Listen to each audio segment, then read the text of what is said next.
Hi, I'm Chuck Warner. Today we're at Joplin's Air Conditioning Heating's Training Center, and I would like to talk to you about filters, changing them in the different types that you could buy in the store.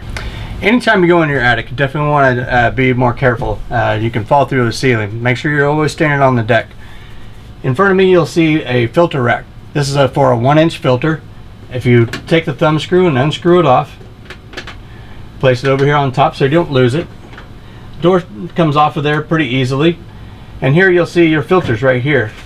You're going to pull that out. Sometimes you have to squeeze it together to get it through the thin hole. And if you look on this side of it on the return side will be where the dirt is, and you can check it to see how bad it really is, whether you really need to replace it. If it's bad, you just simply set that down, reach up and grab you a new filter. Your filter will have arrows pointing in the direction of airflow. Airflow is always going towards your furnace, so towards the unit. Set that inside the channel, push it all the way in, close the door. Put your thumb screw back on. Today we used a glass floss filter that looks like this. You can kind of see through it a little bit, it's not super thick.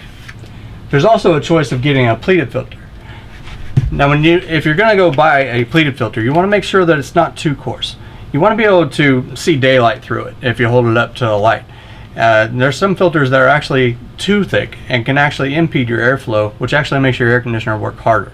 So we're not trying to keep the air conditioner from working, so we want to keep the filter somewhat in between really thick or the glass floss filter.